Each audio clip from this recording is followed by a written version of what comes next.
Chapter 3. The Ape in its Glory. "Master Horse! Master Horse!" said Tirian as he hastily cut its traces. "How came these aliens to enslave you? Is Narnia conquered? Has there been a battle?" "No, sire," panted the horse. "Aslan is here. It is all by his orders. He has commanded." "'Ware danger, King," said Jewel. Tirian looked up and saw that the Calormenes, mixed with a few talking beasts, were beginning to run toward them from every direction. The two dead men had died without a cry, and so it had taken a moment before the rest of the crowd knew what had happened. But now they did. Most of them had naked scimitars in their hands. "Quick, on my back," said Jewel. The king flung himself astride of his old friend and turned and galloped away. He changed directions twice or thrice as soon as they were out of sight of their enemies, crossed a stream, and shouted without slackening his pace, "Whither away, sire? To Cair Paravel?" "Hold fast, friend," said Tirian. "Let me off." He slid off the unicorn's back and faced him. "Jewel," said the king, "we have done a grave thing." "We were sorely provoked," said Jewel. "But to leap on them unawares, without defying them, while they were unarmed... Ha! We are two murderers, Jewel. I am dishonored forever." Jewel drooped his head. He too was ashamed. "And then," said the king, "the horse said it was by Aslan's orders.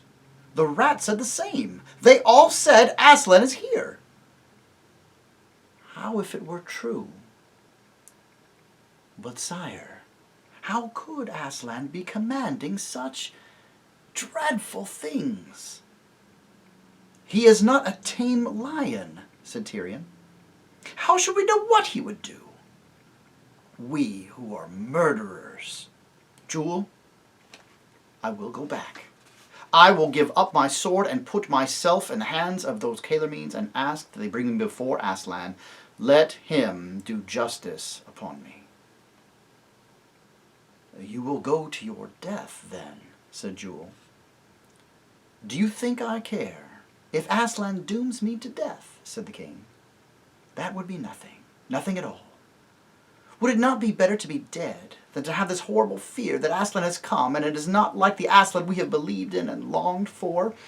It is as if the sun rose one day and were a black sun." "I know," said Jewel. "Or if you drank water and it were dry water. You are in the right, sire. This is the end of all things. Let us go and give ourselves up." "There is no need for both of us to go. If ever we loved one another, let me go with you now," said the unicorn. "If you are dead, and if Aslan is not Aslan, what life is left for me?" They turned and walked back together, shedding bitter tears. As soon as they came to the place where the work was going on, the Calormenes raised a cry and came toward them with their weapons in hand. But the king held out his sword with the hilt toward them and said, "I, who was king of Narnia, and am now a dishonored knight, give myself up to the justice of Aslan. Bring me before him." "And I give myself up too," said Jewel. Then the dark men came round in a thick crowd, smelling of garlic and onions, their white eyes flashing dreadfully in their brown faces. They put a rope halter around Jewel's neck. They took the king's sword away and tied his hands behind his back. One of the Calormenes, who had a helmet instead of a turban, and seemed to be in command, snatched the gold circlet off of Tirian's head and hastily put it away somewhere among his clothes. They led the two prisoners uphill to a place where there was a big clearing, and this is what the prisoners saw. At the center of the clearing, which was also the highest point of the hill, there was a little hut, like a stable, with a thatched roof. Its door was shut. On the grass in front of the door there sat an ape. Tirian and Jewel, who had been expecting to see Aslan and had heard nothing about an ape yet, were very bewildered when they saw it. The ape was, of course, Shift himself, but he looked 10 times uglier than he had by Cauldron Pool, for he was now all dressed up. He was wearing a scarlet jacket, which did not fit him very well, having been made for a dwarf. He had jeweled slippers on his hind paws, which would not stay on properly because, well, as you know, the hind paws of an ape are really more like hands. He wore what seemed to be a paper crown on his head. There was a great pile of nuts beside him, and he kept cracking the nuts with his jaw and spitting out the shells, and he also kept pulling up the scarlet jacket to scratch himself.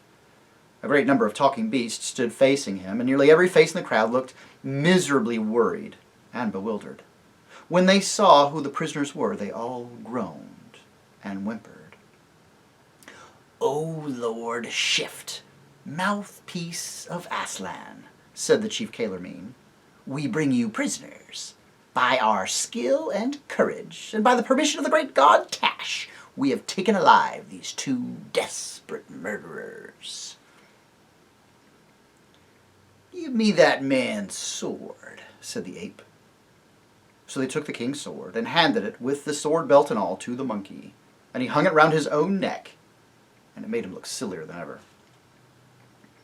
"We'll see about these 2 later," said the ape, spitting out a shell in the direction of 2 prisoners. "I got some other business first. They can wait. Now, listen to me, everyone. The first thing I want to say is about nuts. Where's that head squirrel got to?" "Here, sir," said a red squirrel, coming forward and making a nervous little bow. "Ah, you are you?" said the ape with a nasty look. "Now attend to me. Aslan wants some more nuts. These you brought aren't anything like enough. You must have brought some more. Do you hear? Twice as many. And they've got to be here by sunset tomorrow. And there mustn't be any bad ones or any small ones among them." A murmur of dismay ran through the other squirrels, and the head squirrel plucked up enough courage to say, "Please, would Aslan himself speak to us about it, if we might be allowed to see him?" "Well, you won't," said the ape. "He may be very kind, though that's a lot more than most of you deserve. Come up for a couple of questions tonight. Then you can all have a look at him, but he will not have you all crowding around and pestering him with questions, and anything you want to say to him will be passed on through me, if I think it's worth bothering about. In the meantime, all you squirrels had better go and see about those nuts. And make sure they're here by tomorrow evening, or my word, you'll catch it." The poor squirrels all scampered away as if a dog were after them. This new order was terrible news for them. The nuts they had carefully hoarded for the winter had nearly all been eaten by now, and of the few that were left, they had already given the ape far more than they could spare. Then a deep voice, it belonged to a great tusked and shaggy boar, spoke from another part of the crowd. "But why can't we see Aslan properly and talk to him?" it said. "When he used to appear in Narnia in the old days, everyone could talk to him face to face." "Don't you believe it," said the ape. "And even if it was true, times have changed. Aslan says he's been far too soft with you before, you see? Well, he isn't going to be so soft anymore. He's going to lick you into shape this time. He'll teach you to think he's a tame lion." A low moaning and whimpering was heard among the beasts, and after that, a dead silence, which was more miserable still. "And now there's another thing you've got to learn," said the ape. "I hear some of you saying I'm an ape. Well, I'm not. I'm a man. If I look like an ape, that's because I'm so very old. Hundreds and hundreds of years old. And it's because I'm so old that I'm so wise. And it's because I'm so wise, I'm the only one Aslan is ever going to speak to. He can't be bothered talking with a lot of stupid animals. He'll tell me what you've got to do, and I'll tell the rest of you. Take my advice. You see, you do it in double quick time, for if he doesn't do this, he's not going to stand for any nonsense. There was dead silence except for the noise of a very young badger crying, and its mother trying to keep quiet. And that's another thing, said the ape, as he went on fitting a fresh nut into his cheek. I hear some of the horses are saying, let's hurry up and get this job carting timber over as quickly as we can, and then we'll be free again. Well, you can get that idea right out of your heads at once. Not only the horses either. Everybody who can work is going to be made to work in the future. Aslan has it all settled with the king of Calormenes, the Tisroc, as our dark-faced friends the Calormenes call him, and you horses and bulls and donkeys are to be sent to Calormenes to work for your living. Pulling and carrying the way horses and such like do in other countries, and all you digging animals, the moles and the rabbits and the dwarves are going to go work in the Tisroc's mines, and no, howled the beasts. It can't be true. Aslan would never sell us into slavery to the king of Calormenes. None of that! Hold your noise, said the ape with a snarl. Who said anything about slavery? You won't be slaves. You'll be paid. Very good wages, too. Well, that is to say, your pay will be paid into Aslan's treasury, and he will use it for everybody's good. And he glanced, almost winked at the chief Calormene. The Calormene bowed and replied in the pompous Calormene way, most sapient mouthpiece of Aslan, the Tisroc, may he live forever, is wholly of one mind with your lordship in this judicious plan. There, you see, said the ape. It's all arranged. It's all for your own good. We'll be able, with the money you earn, to make Narnia a country worth living in. There'll be oranges and bananas pouring in, and the roads and big cities and schools and offices and whips and muzzles and saddles and cages and candles and prisons. Just everything. But we don't want all those things, said an old bear. We want to be free. And we want to hear Aslan speak for himself. Now don't you start arguing, said the ape, for it's a thing I won't stand. I'm a man, and you're only a fat, stupid old bear. What do you know about freedom? You think freedom means doing what you like? Well, you're wrong. That isn't true freedom. True freedom means doing what I tell you. Oh? Grunted the bear and scratched his head. Found this sort of thing hard to understand. Please, please, said the high voice of a woolly lamb, who was so young that everyone was surprised he dared to speak at all. What is it now? Said the ape. Be quick. Please, said the lamb. I can't understand. What have we to do with Calormenes? We belong to Aslan. They belong to Tash. They have a god called Tash. They say he has 4 arms and the head of a vulture. They kill men on his altar. I don't believe there's any such person as Tash, but if there was, how could Aslan be friends with him? All the animals cocked their heads sideways, and their bright eyes flashed towards the ape. They knew it was the best question anyone had asked yet. The ape jumped up and spat at the lamb. Baby, he hissed, silly little bleeder. Go home to your mother and drink milk. What do you understand of such things? But the others, you listen. Tash is only another name for Aslan. And that old idea of being right and the Calormenes being wrong, that's silly. We know better now. The Calormenes use different words, but we all mean the same thing. Tash and Aslan are only two different names for you-know-who. That's why there can never be any quarrel between them. Get that in your head, you stupid brutes. Tash is Aslan. Aslan is Tash.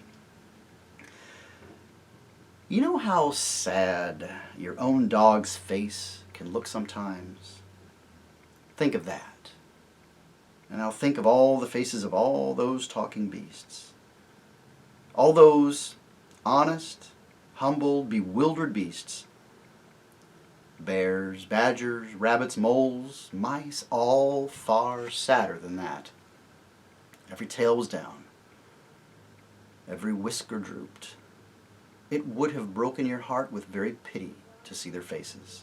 There was only one who did not look at all unhappy. It was a ginger cat, a great big Tom in the prime of life, who sat bolt upright with his tail curled around his toes in the very front row of all the beasts. He'd been staring hard at the ape and the Calormene captain all the time and had never blinked his eyes. "Excuse me," said the cat very politely, "but this interests me. Does your friend from Calormen say the same?" "Assuredly," said the Calormene. "The enlightened ape, I mean man, is in the right. Aslan means neither less nor more than Tash." "Especially, Aslan means no more than Tash?" asked the cat. "No more at all," said the Calormene, looking at the cat straight in the face. "Is that good enough for you, Ginger?" said the ape. "Oh, certainly," said the Ginger coolly. "Thank you very much indeed. I only wanted to be quite clear. I think I'm beginning to understand." Until now, the king and Jewel had said nothing. They were waiting until the ape should bid them speak, for they thought it was no use interrupting. But now, as Tirian looked round on the miserable faces of the Narnians and saw that they would all believe that Aslan and Tash were one and the same, he could bear it no longer. "Ape!" he cried with a loud voice. "You lie damnably! You lie like a Calormene! You lie like an ape!" He meant to go on and ask how the terrible god Tash, who fed on the blood of his people, could possibly be the same as the good lion by whose blood all Narnia was saved. If he'd been allowed to speak, the ruling ape might have ended that day. The beasts might have seen the truth and thrown the ape down. But before he could say another word, two Calormenes struck him in the mouth with all their force, and a third, from behind, kicked his feet from under him. And as he fell, the ape squealed in rage and terror. "Take him away! Take him away! Take him away! He cannot hear us where we can't hear him! Tie him to a tree! I mean, Aslan will do justice on him later." That's the end of chapter 3. Well, only 3 chapters in, and it's like you can feel the hearts breaking all over Narnia. Something is wrong, terribly, dreadfully, horribly wrong. The things that the ape has set up, the plans in motion with the men from Calormen, the slavery of the beasts, and now with Aslan being compared to Tash, really saying they're different names for the same thing, and everything Narnia has been built on, everything Narnia has understood, everything that all of the people and all of the talking beasts and the king and Jewel and everyone has understood and counted on and depended on from the beginning. It all feels thrown into doubt, thrown into question. The king seems to know this is wrong. It's not just a mistake, it's a lie. It's a deception. It's horribly cruel and it must be stopped. The But before this realization dawns on him, he's already given himself over into their hands. How much worse can things possibly get? I'm not sure, but I fear we're not done yet.